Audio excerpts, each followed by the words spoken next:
बिस्मिल्लाहिर्रहमानिर्रहीम अस्सलाम वालेकुम। आज मैं बना रही हूँ चरसी कढ़ाई। पेशावर और नमक मंडी की मशहूर ये कढ़ाई है जिसको दूर दूर से लोग खाने के लिए आते हैं और बहुत ही ज़्यादा पसंद करते हैं। तो ये ज़बरदस्त किस्म की कढ़ाई हम अपने घर में बनाएंगे और बहुत आसान आपको रेसिपी दूंगी जो आप आराम से बना सकेंगे। इसको बेसिकली दुम्बे के गोश्त में या बकरे की गोश्त में बनाया जाता है, लेकिन मैं गाय के गोश्त में बना के आपको बताऊंगी कि कैसे इसको गाय के गोश्त में भी हम बहुत ही ज़बरदस्त और मज़ेदार किस्म की बना सकते हैं। तो ऑथेंटिक रेसिपी आपके साथ शेयर करने वाली हूँ, वीडियो को मुकम्मल देखिएगा। तो चलिए वीडियो स्टार्ट करते हैं। सबसे पहले देखिए मैंने बीफ का गोश्त लिया है जो 750 ग्राम है, तकरीबन 3 पाव बनते हैं। तो ये हमने ले लिए हैं, छोटी छोटी बोटियाँ करेंगे। बोटियाँ छोटी होंगी तो अच्छे से जल्दी से कुक हो जाएंगे, गल जाएंगे। तो आपको मैं साथ साथ एक टिप भी बता देती हूँ कैसे हम स्पेशली बकरा ईद के हवाले से कि गोश्त से स्मेल कैसे ख़त्म कर सकते हैं। क्योंकि गोश्त जो होता है वो बकरा ईद का लोग कहते हैं इसमें से स्मेल आती है, स्मेल नहीं जाती है। जैसे भी कुक करो तो मैं आपको तरीका बताती हूँ। सबसे आसान तरीका ये है कि आप इसके अंदर सिरका डालें। इस गोश्त में मैं 4 खाने के चम्मच सिरका डाली हूँ। वाइट विनीगर है 1/4 कप डाल दिया, उसके साथ नमक डाल रही हूँ 1 टीस्पून। उसे अच्छे से मिक्स करूँगी और 1 से 1.5 घंटे के लिए हम इसको रख देंगे। इस गोश्त को मैंने अच्छे से पहले धो लिया था और ना ये कुर्बानी का गोश्त, ये मैंने बाज़ार से लिया हुआ है। तो इसे मैं इस तरह सिरका और नमक लगा के रख दूँगी 1 से 1.5 घंटे के लिए।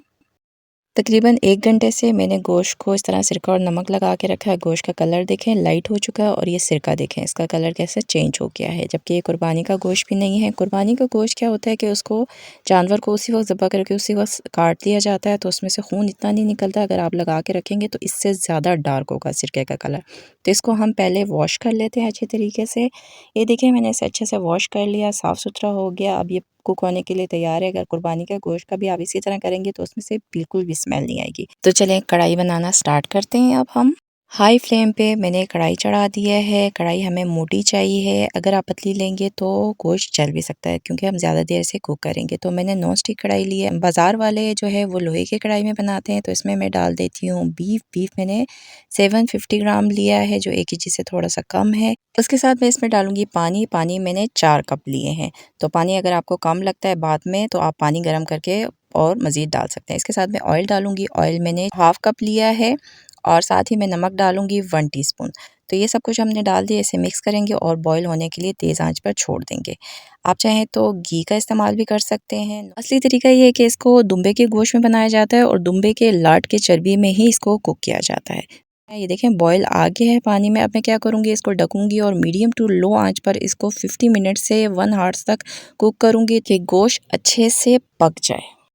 50 मिनट हो चुके हैं। पूरे घर में बहुत ज़बरदस्त किस्म की खुशबू आ रही है। तो ये देखें बेहतरीन सा गोश्त जो है वो पक चुका है।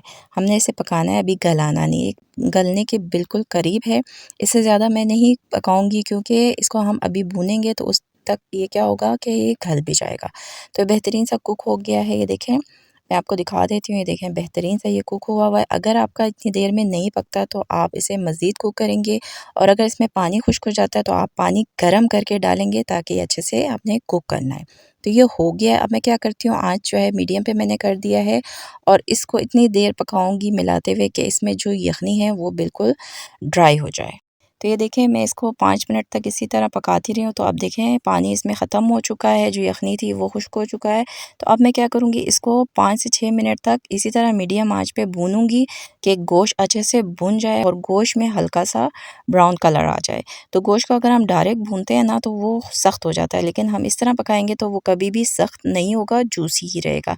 तो ये देखें 5 मिनट में इसी तरह भूनती रही हूँ। अब देखें गोश्त में कलर आना शुरू हो गया, ये ज़बरदस्त किस्म का भुन चुका है। तो हमें ऐसे ही गोश्त चाहिए था। तो आप देखें मैं क्या करती हूँ, इसमें ये टमाटर है जिसका मैंने टॉप ऊपर से काट दिया है। आप चाहें तो मत काटें, मैंने काट दिया है, इससे ज़रा जल्दी हो जाता है। तो इसको मैं रख देती हूँ। ये तकरीबन हाफ़ kg टमाटर है, मीडियम साइज़ के 4 अदर टमाटर है, ये मैंने रख दिया है। इसको मैं अब ढकना ढकूँगी और मीडियम टू लो आंच पे 5 से 6 मिनट तक स्टीम पे इसको कुक होने दूँगी ताकि ये अच्छे से नरम हो जाए। तो ये देखें 5 मिनट गुजर चुके हैं और ये टमाटरों को देखें बिल्कुल नरम से लग रहे हैं। इनके छिलके जो है वो अब आराम से उतर जाएंगे। तो इनको छिलकों को मैं चिमटे की मदद से उतार देती हूँ। छिलके हमें नहीं चाहिए, इसको हम इस तरह रिमूव कर देते हैं। तो टमाटरों के छिलके मैंने हटा दिए। अब हम क्या करेंगे, इन टमाटरों को इस तरह चम्मच की मदद से मसलेंगे और इसका अच्छा सा ज़बरदस्त किस्म का पेस्ट बन जाएगा, जिससे हमारी ये कढ़ाई जो है बहुत ही लजीज और मज़ेदार किस्म की बन जाएगी। और इसका हम अच्छे से ग्रेवी सा बना देंगे। और इस वक्त चूल्हा जो है वो मीडियम टू लो पर है। इसी तरह मैं इसको टमाटरों को जब तक टमाटरों की ग्रेवी नहीं बनती इसी तरह रखूँगी। अब देखें टमाटरों की अच्छी सी ग्रेवी निकल गई है। चूल्हा अब मैंने मीडियम पे कर दिया है। तो इस पॉइंट पे मैं क्या करती हूँ, इसके अंदर हरी मिर्चें डालूंगी। हरी मिर्चें मैंने 4 से 5 अदद लिए है, ये मैं डाल रही हूँ। कढ़ाई आपने स्पाइसी खाना है तो हरी मिर्चें आप बारीक वाली लें और ज़्यादा डाल दें। वैसे ये कढ़ाई नमकीन होती है, लेकिन आपकी अपनी चॉइस पर है। हरी मिर्चों की मकदार आप कम या ज़्यादा अपने पसंद से कर सकते हैं। इसमें कोई भी और मसाला नहीं डलेगा, बस नमक और हरी मिर्चों में ये बनता है, इसीलिए इसको नमकीन कढ़ाई भी कहा जाता है। तो इसी तरह मैं इसको भूनती रहूँगी जब तक भूनूँगी कि टमाटर का जो ग्रेवी है वो अच्छे से ड्राई ना हो जाए। तो आँच जो है वो मीडियम पे है, इसी पे हम भूनते रहेंगे इसको तकरीबन 5 मिनट तक। इसी तरह मीडियम आंच पे देखें मैं इसको भूनती रही हूँ, कितना ज़बरदस्त हो गया है। खुशबू बहुत ज़बरदस्त किस्म की आ रही है। और जहाँ जहाँ आपको टमाटर थोड़े से बड़े जम्स नज़र आए तो उसको इस तरह करके आप मसल दें, तो ये बेहतरीन सा रेडी हो जाएगा। 5 मिनट तक मैं भूनती रही हूँ। अब देखें बेहतरीन सा ये भुन चुका है। ग्रेवी इसकी बिल्कुल खुश्क हो चुकी है। जो बाज़ार का ओरिजिनल तरीका होता है ना नमक मंडी का, वो ये होता है कि टमाटरों को इतना ड्राई कर लिया जाता है कि वो गोश्त के साथ चिपक जाता है। ये देखें बेहतरीन सा गोश्त गल चुका है, हड्डियों से अब गोश्त अलग होना शुरू हो गए हैं। तो हमने अच्छा सा कुक किया था, देखें भूनते भूनते ही ये अच्छे से गल चुका है। अगर आपने कभी नमक मंडी की चरसी कढ़ाई खाई हो तो आपको पता होगा कि वो लोग गोश्त को गलाते नहीं है, बस कुक करते हैं, अच्छे से कुक कर लेते हैं। लेकिन हमने अच्छा सा गलाया है, क्योंकि हमारे घर में गला हुआ गोश्त पसंद किया जाता है। ये आपकी अपनी चॉइस पे, अगर आप गला हुआ खाना चाहते हैं आप गला हुआ बना सकते हैं, सिर्फ अच्छा सा कुक हुआ खाना चाहते हैं तो उस तरह भी खा सकते हैं। तो ये बेहतरीन सा रेडी है। अब हम इसको सर्व कर लेते हैं। तो ये देखें कितना बेहतरीन और लाजवाब किस्म का हमने इसको बनाया है। अगर आपको कढ़ाई में ऑयल ज़्यादा लग रहा है तो आप उसको कम भी कर सकते हैं।